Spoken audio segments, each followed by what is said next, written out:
nhớ dòng nó nu nó bé mình lại bắt cử nó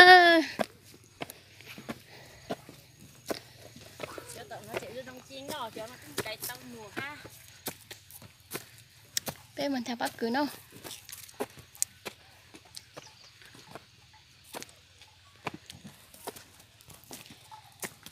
rồi dễ cha lên ơi là của cho mình một xe giọt lông cao nữa nên từ chậu các mà sập lông cao trong cao á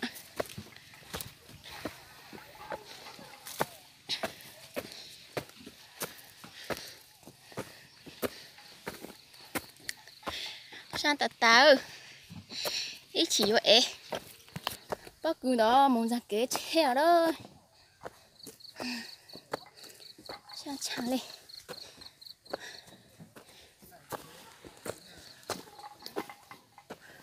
vào tầm món này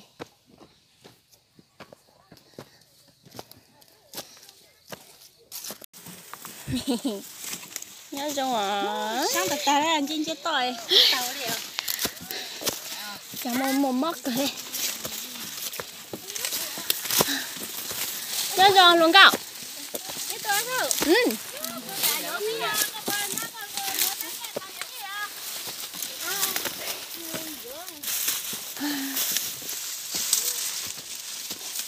con nó để cái màn to đơn đại ơi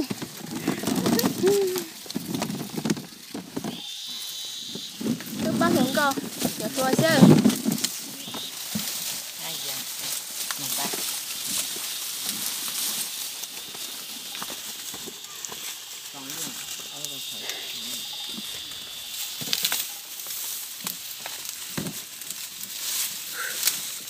chị lo con muốn trang kế này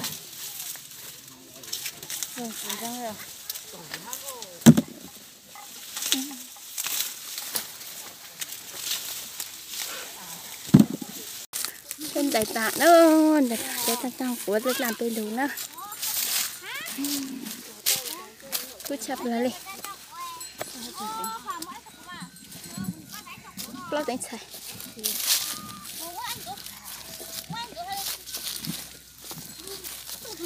mày tôi đại tạ đó nè đó lên lên tích tà hết rồi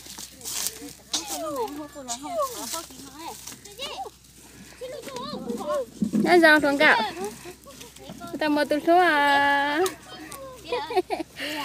giờ chị tí chị bắt halua đó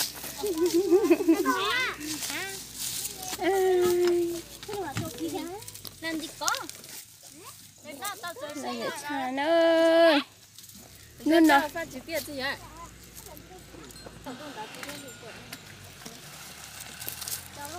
ơi nên nó giờ lúc nữa ra cả đấy thì phụ thuộc giới nữa tại hả cứ chẳng gì gì sao chứ nên nó giờ lòng cả nó mỏ từ sao mà khu xí nào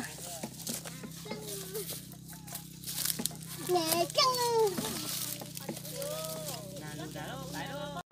thảo lúc này cả tôi cái nhặt lúa xe cả bộ tôi rúa nè mong cho lúc chè so sáng lên sáng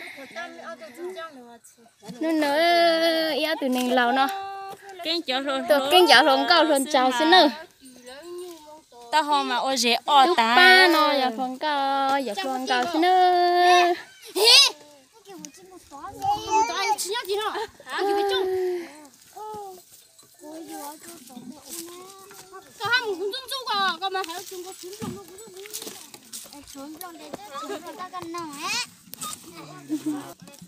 cho mẹ muốn cho lòng cao nó sao thả qua nữa lòng cao cho mẹ cho một số tù nè nó cá thế này ơi chào mua rồi đi cú lại cho chỉnh trong gói nhà mẹ mà nhà số chỉ có lúc mỏi chứ đâu cho nó mày khu chứ đâu không có tài giò chứ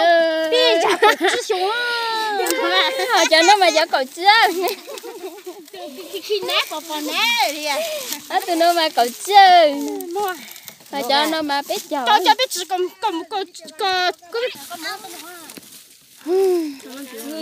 sợ xem nào Dạ luôn con nó. Dạ luôn con có chút xong ấy chỉ muốn ta tỏ một số ý lính nó sinh ra.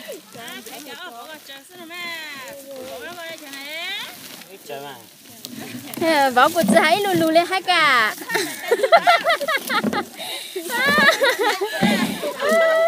Tôi buồn chỗ nào tay tôi sợ chứ tao lên cũng mà thấy lù lù lên.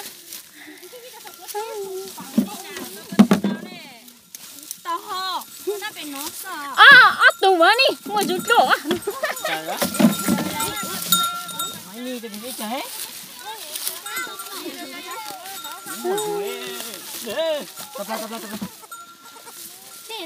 Ơi, lẽ na là cho tụi kiến nữa.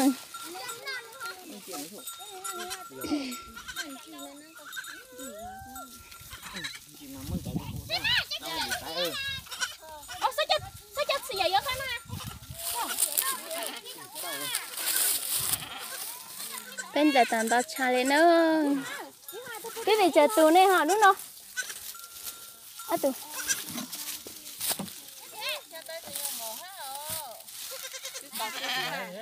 Có tù chứ ạ?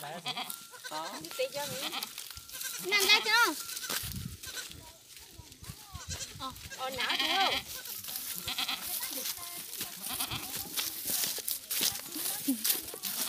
Không cần mà chăm một cái lệ.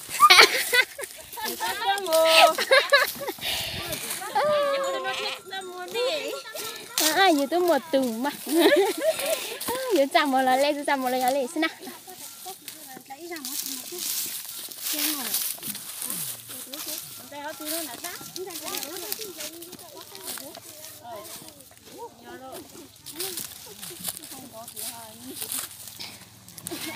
Là để cha lên nữa. Nên từ nhau cho lúc tới chờ từ lo tụi bỏ chú tới cho luôn cả của tao thành cho nữa. Chờ nó luôn cầu thế nào. Đánh giết tao chứ không á. Đây là một người nhà sau luôn cho anh ta.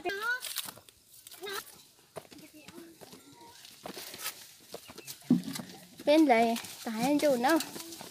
Bây giờ các anh chờ ý chúng mình đợi nó. Chân giả nói ơi.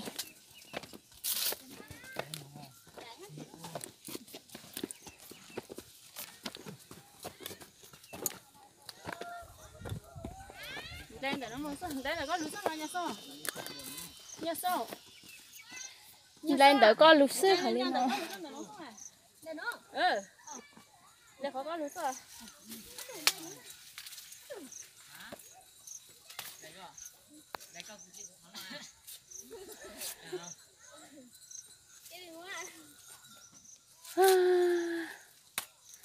Mong bác cứ like sao? Dạ. Mong bác cứ lấy, mong bác cứ trao điện cho tôi là ham rồi. Mong bác cứ like gì? Sao được tay? Bác cứ đọc khỏi giọng.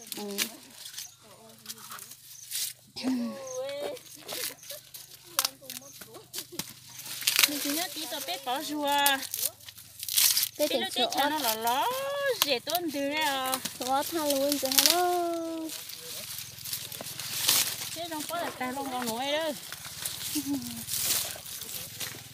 Nó xếp lên nó. Em dẹp dẹp một chân dài một ký để cho một cho mình xay qua nó. Nó chúa tập kỳ nó.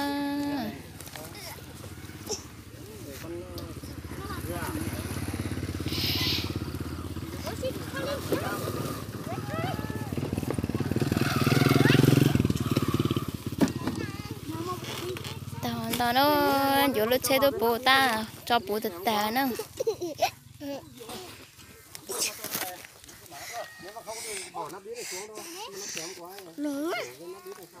Thì nó sẽ phải một trẻ nữa.